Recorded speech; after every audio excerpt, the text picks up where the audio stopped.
వాహనాల అద్దాలు కూడా పగిలిపోయినట్టుగా, అంటే చాలా భూమి కంపించేంత శబ్దం సౌండ్ వచ్చింది. ఆ శబ్దం వచ్చినప్పుడు, ఆ బ్లాస్ట్ జరిగినప్పుడు కంపెనీలో మరి ఇక్కడ పనిచేస్తున్నటువంటి వర్కర్స్ చెప్తున్న దాని ప్రకారంగా 110 మందికి పైగా పనిచేస్తున్నారని, మరో 30 మంది ఆఫీస్ స్టాఫ్ పనిచేస్తున్నారని, 140 మంది వరకు కంపెనీలో పనిచేస్తున్నట్టుగా ఇక్కడ కొంతమంది వర్కర్స్ ఆ పేలుడు సంభవించినప్పుడు బయటకు పరిగెత్తుకి వచ్చినటువంటి వాళ్ళు కానీ, ఆ పేలుడు సంభవించినప్పుడు డ్యూటీలో ఉన్న ఒకరిద్దరిని కలిసినప్పుడు వాళ్ళు చెప్తా ఉన్నారు. దాదాపు 140 మంది వరకు కంపెనీలో ఆ నిమిషానికి పనిచేస్తున్నారని. 4 అంతస్తుల భవనం కుప్పకూలిపోయింది. కంప్లీట్ స్లాబ్ అంతా కూడా పడిపోయి నేలమట్టం అయిపోయినటువంటి పరిస్థితి ఉంది. ఇప్పటి వరకు అధికారులు చెప్తున్న దాని ప్రకారంగా 8 మంది మరణించారని, దాదాపు 26 మందిని ఆసుపత్రికి తరలించామని అధికారులు చెప్తా ఉన్నారు. మరి 8 + 26 అంటే 34 మంది. అంటే మరి ఇప్పుడు వర్కర్స్ చెప్తున్న దాని ప్రకారంగా 140 మంది కంపెనీలో ఆ నిమిషానికి పనిచేస్తున్నారని. అందులో నుంచి ఎంతమంది బయటకు రాగలిగారు, ఎంతమంది ఆ స్లాబ్ల కింద ఉండిపోయారు అనేది అర్థం కానటువంటి పరిస్థితి ఉంది. నేను ఇక్కడికి వచ్చినప్పుడు ఒక 2-3 కుటుంబాలు ఇక్కడికి వచ్చారు. ఉదయం మా నాన్నగారిని నేను 8 గంటలకు ఇక్కడ దించాను. అబ్బాయి పేరు ఏమో చెప్పాడు. 8 గంటలకు మా నాన్న రామాంజనేయులు మా నాన్నగారిని ఇక్కడ దించాను. నాకు ఇక్కడ ఎవరూ ఏమీ చెప్పడం లేదు, మా నాన్న హాస్పిటల్లో ఉన్నాడా లోపల ఉన్నాడా నాకేమీ తెలవడం లేదు అని ఆ అబ్బాయి చాలా కేశవ్ ఆవేదన వ్యక్తం చేస్తా ఉన్నాడు. కేశవ్ తండ్రి దాసరి రామాంజనేయులు. అలాగే ఒక బీహార్కు చెందినటువంటి వ్యక్తి నా బావమరిది చౌదరి లోపల ఉన్నాడు. నా బావమరిదికి ఏమైందో నాకు తెలియడం లేదు, అధికారులు లోపల రానివ్వట్లేదు, పోలీసులు ఆపేస్తా ఉన్నారు, మాకేం అర్థం కావడం లేదు అని చెప్తా ఉన్నారు. నేను ఇప్పుడే లోపల కలెక్టర్ గారిని ఎస్పీ గారికి కలిసి చెప్పాను. ఎందుకంటే ఎంతో మంది బీహార్, ఛత్తీస్గఢ్ వివిధ రాష్ట్రాల వాళ్ళు ఇక్కడ పనిచేస్తా ఉన్నారు. వాళ్ళ భార్యా పిల్లలు, వాళ్ళ కుటుంబ సభ్యులు తీవ్రమైనటువంటి ఆందోళనకు లోనవుతా ఉన్నారు. అట్లీస్ట్ వీళ్ళిద్దరు కూడా నిఖిల్, రమ్య ఇందులోనే పనిచేస్తారు. వీళ్ళ ఆచూకీ ఇంకా తెలియడం లేదని వాళ్ళ కుటుంబ సభ్యులు కూడా వచ్చి చెప్తా ఉన్నారు. అందుకే ఇప్పుడు నేను కలెక్టర్ గారికి, ఎస్పీ గారికి ఏం చెప్పానంటే, ఒక కంట్రోల్ రూమ్ పెట్టండి, ఒక కామన్ ఫోన్ నంబర్ ఇవ్వండి.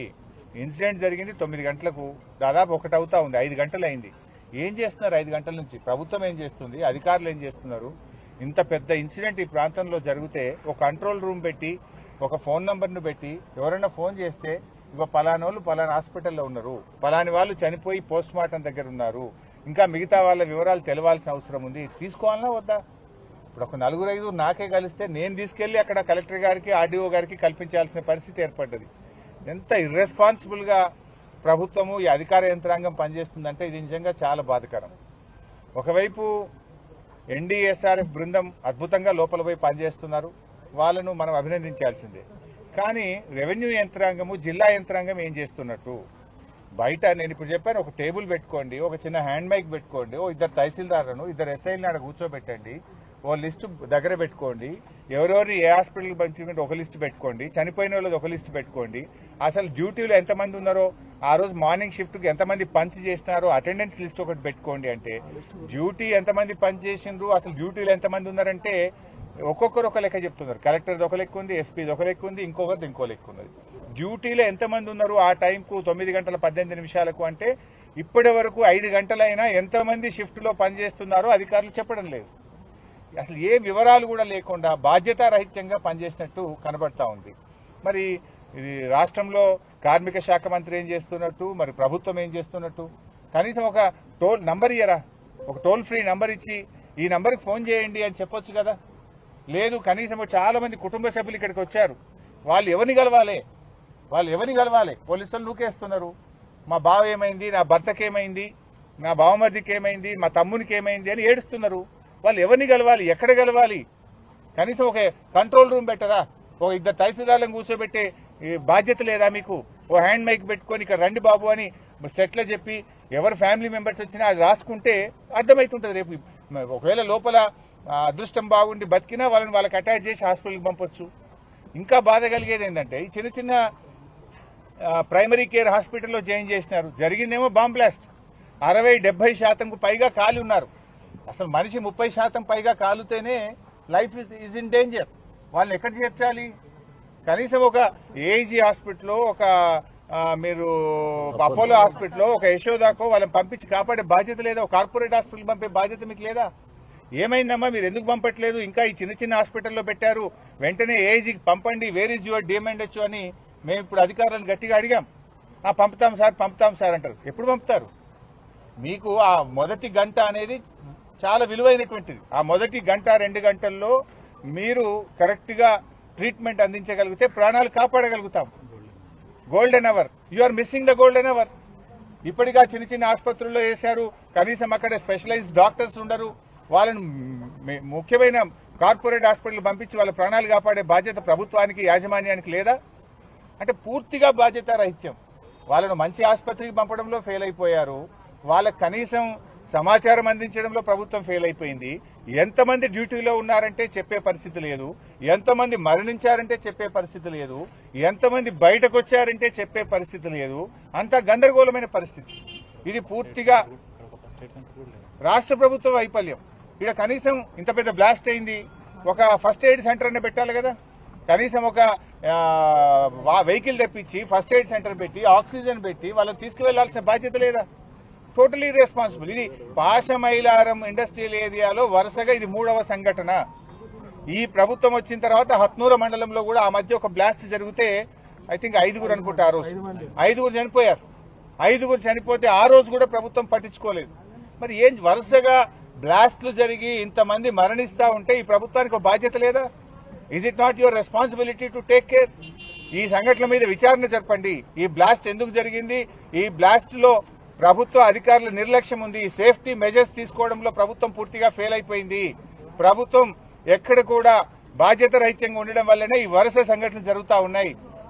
మేనేజ్మెంట్ మీద కూడా కఠినమైన చర్యలు తీసుకోవాలి. దీని మీద పూర్తి స్థాయి విచారణ జరపాలి. చనిపోయిన కుటుంబాలకు ₹1 కోటి ఎక్స్గ్రేషియా అందించాలి. మరి గాయపడ్డ వారికి ప్రభుత్వం కార్పొరేట్ వైద్యాన్ని అందిస్తూ వారి కుటుంబాలకు ₹50 లక్షల ఎక్స్గ్రేషియా ఇవ్వాలని బీఆర్ఎస్ పార్టీ పక్షాన్ని డిమాండ్ చేస్తారు. స్థానిక మంత్రి, కలెక్టర్ అందరు లోపలనే ఉన్నారు. మరి లోపం ఎందుకు జరుగుతుంది? ఎందుకు ఆ కోఆర్డినేషన్ మిస్ అవుతుంది? లోపల మినిస్టర్ గారు అయితే నాకు కనబడలేదు. కలెక్టర్ గారు నేను అడిగాను, ఎంతమంది కలెక్టర్ గారు షిఫ్ట్ లో ఉన్నారు అంటే తెలియదు. మార్నింగ్ షిఫ్ట్ లో ఎంతమంది డ్యూటీలో ఉన్నారు? There is no answer from collector. అసలు ఏం జరుగుతుంది అంటే ఎవరి దగ్గర ఆన్సర్ లేదు. నేను చెప్పాను, కనీసం ఒక కంట్రోల్ రూమ్ పెట్టండి, మీడియాకు ఒక ఫోన్ నంబర్ ఇవ్వండి, సో దట్ వాళ్ళ బంధుమిత్రులు ఫోన్ చేస్తారు. రిలీజ్ ఏ ఫోన్ నంబర్. ఎవరన్నా ఉంటే వాళ్ళు ఎవరికి ఫోన్ చేయాలి, ఎక్కడ ఫోన్ చేయాలి? కార్మికులు, పేదవాళ్ళు పొట్ట చేత పట్టుకొని బతకడం కోసం బీహార్ నుంచి, ఉత్తర భారతదేశం నుంచి వచ్చి ఇక్కడ పనిచేస్తున్నారు. వాళ్ళు ఎంత ఆందోళనలో ఉంటారు, వాళ్ళకి ఎంత టెన్షన్ ఉంటుంది, వాళ్ళు ఏ నంబర్కి మాట్లాడాలి, వాళ్ళు ఇక్కడ రావాలంటే ఎన్ని గంటలు పడుతుంది? ఒక నంబర్ను డిక్లేర్ చేస్తే మీడియాలో వస్తే వారి బంధుమిత్రులు దేశంలో ఎక్కడున్నా, హైదరాబాద్ లో ఉన్నా, ఇక్కడ పనిచేసే వాళ్ళైనా ఆ నంబర్కి ఫోన్ చేసి మాట్లాడగలుగుతారు. ఇంతవరకు ఒక నంబర్ ఇయ్యారు మీరు, ఇంతవరకు ఒక కంట్రోల్ రూమ్ పెట్టారు. ఇంత మేజర్ ఇన్సిడెంట్ జరిగితే గవర్నమెంట్ ఏం చేస్తున్నట్టు? అంటే ఈడ వచ్చి నిలబడడం కాదు కదా, సహాయక చర్యల్లో ముమ్మరంగా జరగాలి. తీవ్రంగా గాయపడ్డ వాళ్ళను కార్పొరేట్ ఆసుపత్రికి తీసుకుపోవాలి, అది జరగదు. కంట్రోల్ రూమ్ పెట్టరు, ఒక ఫోన్ నంబర్ ఇయ్యరు. ఏం జరుగుతుంది అన్నట్టు చేస్తున్నాం. అందరినీ కంట్రోల్ చేయడం, లోపలికి వెళ్ళి పోనీయకుండా ఆపడం, ఇది కాదు కదా. You have to save the lives, you have to enquiry the matter. Enquiry చేసి కఠినమైన చర్యలు తీసుకొని పునరావృతం కావద్దు. ఇది పాశమైలారంలో ఈ ఏడాదిలో 3వ సంఘటన.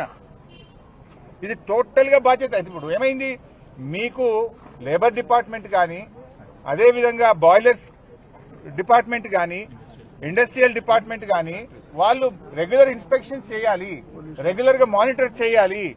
ఇలా ప్రజల జీవితాలతో, ప్రాణాలతో చెలగాట మానలేం కదా. సంఘటన జరిగి 4 గంటల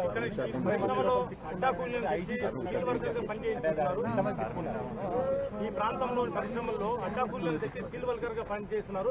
డెఫినెట్ గా అండి. ఇప్పుడు బాధ కలిగేది ఏంటంటే వర్కర్స్ ఏమో ఇంకా 80-90 మంది లోపల ఉన్నారు అని పాపం వర్కర్స్ చెప్తున్నారు. ఎగ్జాగరేట్ చేయొద్దు. ఒక బాధ్యతాయుతమైన ప్రజాప్రతినిధిగా మేము తొందరపడి మాట్లాడొద్దని మేము మాట్లాడట్లేదు. బట్ వర్కర్స్ ఆర్ సేయింగ్, అన్నా ఇంకా 70-80 మంది లోపల ఉన్నారు, ఆ 70-80 మంది పరిస్థితి మాకు ఆందోళనగా ఉంది అని బయటకు వచ్చినటువంటి వర్కర్స్ చెప్తా ఉన్నారు. ఇలా స్కిల్డ్ వర్కర్స్ పెట్టకపోవడం వల్ల కూడా ఈ సమస్య వస్తూ ఉంది. ఇలా కొంత బాయిలర్స్ దగ్గర పనిచేసే వాళ్ళు కానీ, రియాక్టర్స్ దగ్గర పనిచేసే వాళ్ళు కానీ వాళ్ళు క్వాలిఫైడ్ ఉండాలి, స్కిల్డ్ వర్కర్స్ ఉండాలి. కొంతమంది అడ్డా కూలీలను తెచ్చి ఎవరిని బట్టే వాళ్ళని అక్కడ పెట్టి పెట్టడం ద్వారా కూడా ఇటువంటి సంఘటనలు జరుగుతూ ఉన్నాయి. ఓవరాల్ గా దీని మీద పూర్తి స్థాయి విచారణ జరిపి ఈ కుటుంబాలని ఆదుకోవడంతో పాటు భవిష్యత్తులో ఇటువంటి పునరావృతం కాకుండా చూడాలి. ఈ ఏరియాలో 1-2 స్పెషల్ ఫైర్ స్టేషన్స్ కూడా, ప్రత్యేకమైన ఫైర్ స్టేషన్స్ కూడా పెట్టి ఇటువంటి సంఘటనలు జరిగినప్పుడు వెంటనే రెస్క్యూ ఆపరేషన్ జరిగే విధంగా కూడా ఆలోచించాలని ప్రభుత్వాన్ని కోరుతున్నాం. ఇక్కడ జరుగుతున్న లోపం మీద మీకు తదుపరి కార్యాచరణ మేము తొందరపడం సార్, ఎందుకంటే ఒకవైపు రెస్క్యూ ఆపరేషన్ జరుగుతూ ఉంటే ఎక్కువ పొలిటికల్ గా మాట్లాడడం కూడా బాధ్యత అనిపించుకోదు. మేము మొత్తం ఇదంతా రెస్క్యూ ఆపరేషన్స్ అయిపోయిన తర్వాత in detail we will respond.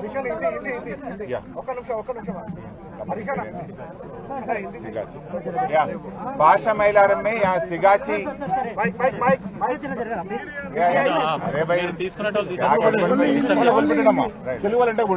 భాష మైలారం एरिया में सिगाची क्लोरोकेमिकल्स में मॉर्निंग 9 बजे यहाँ पर ब्लास्ट हो चुका है. यहाँ के जो वर्कर्स बता रहे कि मॉर्निंग शिफ्ट में 140-150 लोग ड्यूटी में हैं. अभी तक तो 26 लोग हॉस्पिटल में ज्वाइन हुआ बोल के बता रहे. 8 लोग मर चुके हैं बोल के भी ऑफिसर्स ने बता रहे हैं. अब बाकी 50-60 लोग हॉस्पिटल में फैक्ट्री में अभी है. उन लोगों का क्या हुआ, क्या हाल है, अभी तक कोई पता नहीं है. रेस्क्यू ऑपरेशन अभी चल रहा है. हम गवर्नमेंट से यही डिमांड कर रहे हैं, जो लोग मर चुके हैं उन लोगों को 1 करोड़ रुपए एक्सग्रेशिया दीजिए, और जो लोग घायल हुआ है उन लोगों को 50 लाख एक्सग्रेशिया दीजिए. घायल हुए से लोगों को कारपोरेट हॉस्पिटल में फॉरेन ज्वाइन कराइए.